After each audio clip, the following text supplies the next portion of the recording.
Hello listeners, आई advice में आपका स्वागत है, जहां हम डिजिटल आई स्ट्रेन और उससे होने वाली ड्राई आई डिजीज के बारे में जानकारी देने आए हैं। आज हमारे साथ हैं डॉक्टर अमित सोलंकी, डायरेक्टर और eye specialist, Shanti eye tech hospital Indore से, जो आपको डिजिटल आई स्ट्रेन से बचने के टिप्स देंगे। तो बने रहिए हमारे साथ। डिजिटल आई स्ट्रेन क्या होता है और ये हमारी आँखों को कैसे प्रभावित करता है? Hi, this is Dr. Amit Solanki, Director and Eye Specialist at Shanti Eye Tech Hospital, Indore Madhya Pradesh. देखिए, डिजिटल आई स्ट्रेन जो है वो एक्चुअली कंप्यूटर विजन सिंड्रोम का एक पार्ट है।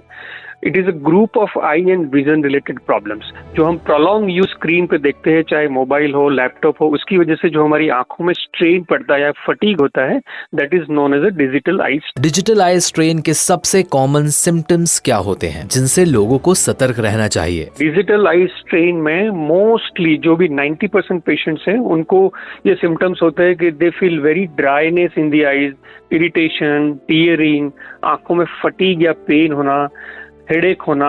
और क्योंकि लंबे समय तक डिजिटल डिवाइसेस का इस्तेमाल आंखों की सेहत को कैसे प्रभावित करता है? So this is very important question. We need to understand कि ये कोई भी जो स्क्रीन पे हम ज्यादा देर तक स्टेयर करते हैं, और आप देखते हो कि जब भी स्क्रीन पे कंटेंट होती है वो फ्रीक्वेंटली चेंज होती है, इसलिए हमको बार बार फोकस और रीफोकस करना पड़ता है, जिसकी वजह हमारे आंख के मसल्स जो है वो फटीग हो जाते हैं और उसी वजह से आंखों में स्ट्रेन होता है।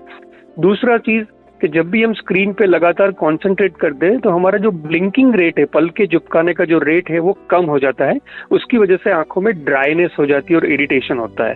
और तीसरी इंपॉर्टेंट चीज है, जो भी स्क्रीन में से जो ब्लू रेज आते हैं, वो ब्लू रेज जो है वो हमारी स्लीप पैटर्न को, हमारी स्लीप साइकिल को डिस्टर्ब करते हैं और हमारी रेटिना के मैक्यूला में भी डीजनरेशन कर सकते हैं। तो 3 मेन इम्पैक्ट है उसकी, ड्राई आईज, आईज। 20-20-20 रूल क्या होता है और ये आंखों की थकान को कम करने में कैसे मदद करता है? जिसका भी स्क्रीन टाइम, आज तक खैर सभी का स्क्रीन टाइम ज्यादा ही है, लेकिन जिसका प्रोलॉन्ग स्क्रीन टाइम है उसको ये रूल ऑफ 20-20-20 उनकी डे टू डे लाइफ में इम्प्लीमेंट करना चाहिए।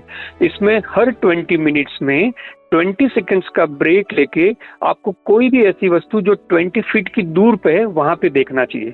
The moment we shift our focus from screen to far vision, हमारी जो आंखों के मसल्स है वो रिलैक्स हो जाते हैं। उस समय हमको ब्लिंक करने का भी मौका मिल जाता है, हमारी आंखें मॉइस्ट हो जाती है और रिफ्रेश हो जाता है। Again after 20 seconds you can continue doing your work. So simple language, every 20 minutes take a break for 20 seconds and look at something which is 20 feet away. Parents कैसे इंश्योर कर सकते हैं कि उनके बच्चे डिजिटल डिवाइसेस का safe और healthy तरीके से इस्तेमाल कर रहे हैं? देखिए, ये बहुत इंपॉर्टेंट सवाल है। हमने देखा है कि पोस्ट कोविड टाइम में बच्चों का भी स्क्रीन टाइम बहुत बढ़ गया है, और आपने देखा होगा कि आजकल बच्चों के अंदर चश्मे का नंबर आने की जो संभावना है वो और ज्यादा बढ़ गई है। उसका कारण ही है prolong screen time, lack of physical या outdoor activities and lack of sunlight exposure. तो पेरेंट्स को सबसे पहले ये इंश्योर करना है कि बच्चों का स्क्रीन टाइम और फिजिकल एक्टिविटी बैलेंस रहे। सेकंड चीज, बच्चे अगर स्क्रीन यूज कर रहे हैं तो उसमें किसी भी प्रकार का सोशल मीडिया या रील्स में ट्रैप के अंदर ना फंसे। थर्ड चीज, उनको फ्रीक्वेंट ब्रेक लेना चाहिए। स्क्रीन जो है उसकी साइज भी सफिशिएंट बड़ी होनी चाहिए, प्लस एक आर्म लेंथ के डिस्टेंस पे स्क्रीन होना चाहिए। उसकी लाइटिंग कंडीशन प्रॉपर होनी चाहिए, स्क्रीन के ऊपर कोई ग्लेयर नहीं हो।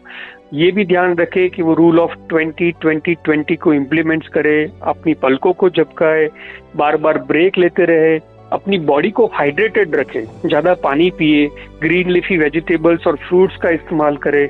ये एक बैलेंस करना चाहिए। और रेगुलर आई चेकअप भी बच्चों के लिए बहुत जरूरी है, क्योंकि ना चाहते हो भी आजकल सभी का स्क्रीन टाइम एक लेवल से ज्यादा ही है। Thank you so much doctor, आपके टाइम के लिए और इतने वैल्यूएबल टिप्स के लिए जो डिजिटल आई स्ट्रेन से बचने में मददगार हैं। बने रहिए हमारे साथ। Issued in public interest by Alembic CSR Foundation. Views expressed are independent opinions of the doctor. Please consult your doctor before starting any medication or treatment. Alembic CSR Foundation disclaims any or all liabilities and claims.